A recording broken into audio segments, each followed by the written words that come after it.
kids, Lisa here. It is such a pleasure to be back in the fold of this gorgeous, gorgeous online tarot community. And my hope is that I will be able to really now dive back in with lots of vibrancy and be doing videos at least once a week. But I did just start a new work gig, and my mind is just bursting with ideas about the tarot and about my work and my spiritual practice and my clients and all of that. And so there's a lot going on, which I hope to share more and more with you in the weeks to come. So what do I want to talk about today? I want to talk about Pentacles. And I want to talk about the Pentacles particularly, and I'm not going to say a whole lot today, but particularly in the context of my trip to Greece. So I was on the island of Ikaria, named after Icarus, the son of Daedalus, who flew too close to the sun, wearing the invention that his father had built of waxen wings. And then the wings melted, and Icarus fell into the ocean and perished. The island of Ikaria is named after Icarus, sort of commemorating the place where, by legend, Icarus fell. But that idea of our aspirations and following them with all the gusto we have, I think in some ways, I don't know that I fulfilled that. I certainly didn't plunge to my death in the ocean, but I don't know that I fulfilled the ideal of following my aspirations and flying high while I was on the island. Instead, I actually think my time on the island was about discovering a kind of groundedness, and a kind of groundedness that really, I think, helped me understand something new about the suit of Pentacles. So while I was on Ikaria, I'm going to try to drop some photographs into this video before I upload it, so you'll be able to see the house that we lived in, this gorgeous little stone cottage, the view from our terrace, a sense of the hills, a sense of the ocean, although the blue of the photographs don't capture the incredible blue of the Aegean Sea, or the Aegean, just the sort of spirit of blue that I saw painted on walls and kind of throughout the area. A really incredible color. So I'm going to drop those photos in. Here's the thing about Ikaria. It's a friend of ours, the friend who pointed out to me that how amazing the island is. She's been going there for decades, and she's been renting this cottage that we rented, and so we were able to rent it through her connection. She said, you can't really buy things on Ikaria. I mean, you can buy food, you can buy stuff, but it's going to be hard for you to spend money and to be a tourist. And in fact, that's true. People live really simply there. It's an island that has this history of surviving piracy. It's really close to Turkey, and the sort of relationships between the Greeks and the Turks over centuries, fraught. And the pirates on the sea would raid the island, so the islanders would move inland. The island itself is like, it's almost like comes to a V. There's just mountains through the spine of it, and it's very, very hilly.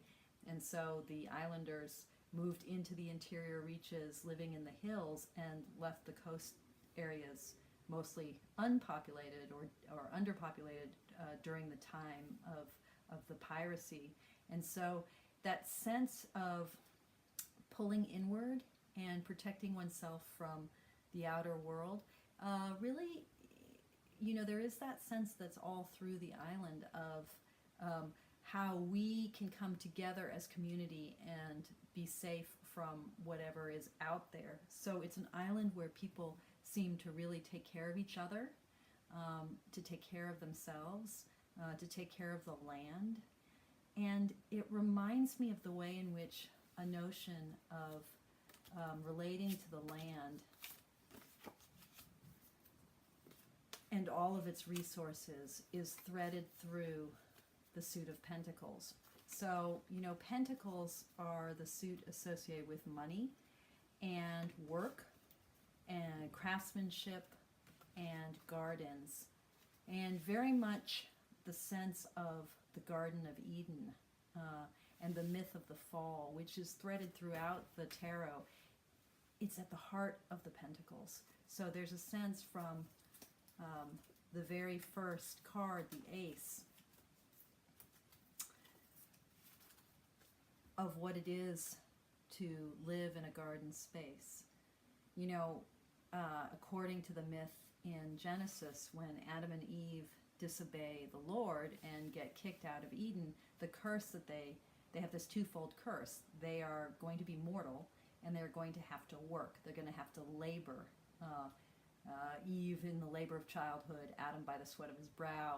They will only survive by being in this kind of oppositional relationship with life. Life itself will be difficult. And that difficulty is also what it means to live a mortal life, the kind of life that is terminated by death, which is what Adam and Eve encounter as their curse for disobeying God and being kicked out of Eden. So the story of the Garden of Eden is really a story, a myth about how it is that we came to be in sort of opposition to nature. Like nature feels like a threat. Our bodies are vulnerable. We don't just find nourishment. We have to work for it. We don't just easily deliver our young. It is painful and bloody and may even cost us our life to give life to the world. The story of being expelled from the Garden of Eden is the story of us being in opposition to nature. And so the way in which Pentacles in the Waite-Smith imagery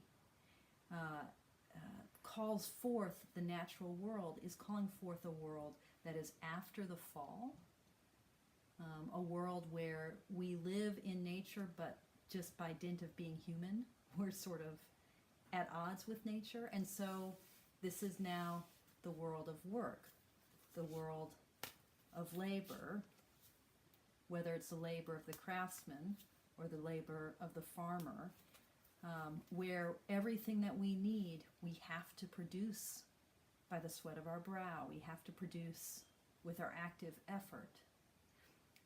Insofar as this suit is also the suit of money, right? The coins, the pentacles, the suit element itself calling forth the human world of economics.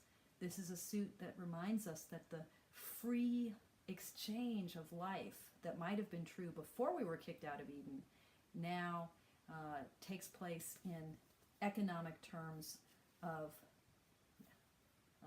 accumulation and wealth, poverty, giving and taking, charity, begging, that the freely given world of nature is now the not so freely giving world of human economics.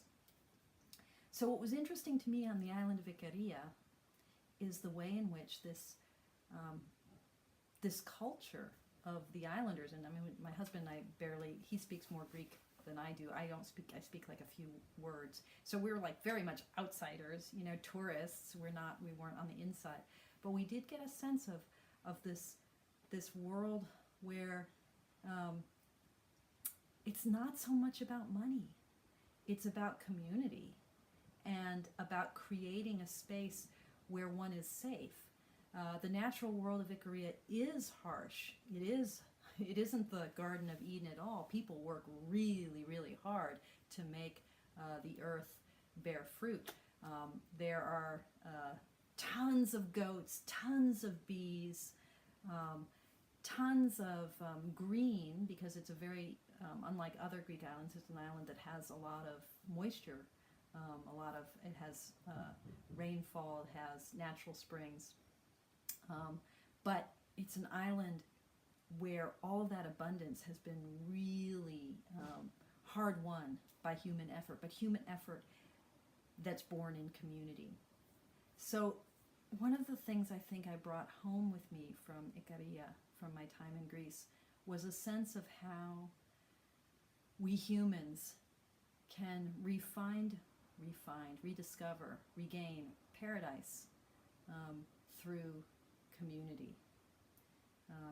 And I think that's what we see at the very end of the Suite of Pentacles, where we see the intergenerational connection of family living together. The Ten of Pentacles is more complex than that, so I'm just scratching the surface here. But I want to think through the Pentacles, through the question of how we humans find our peace again with nature, how we find natural abundance. There are places in the world where people have figured this out more than we Americans, and if you're watching this and you live somewhere other than America, you probably have a very different perspective on this than I do, but the America of President number 45 especially is not an America at peace or an America that feels very rich in community. It's much more an America that feels like this and like this. Okay, well, that's what I wanted to share with you guys today. A little rambly. At least I got to share some pretty pictures of my time in Greece. And much love to you all. Bye-bye.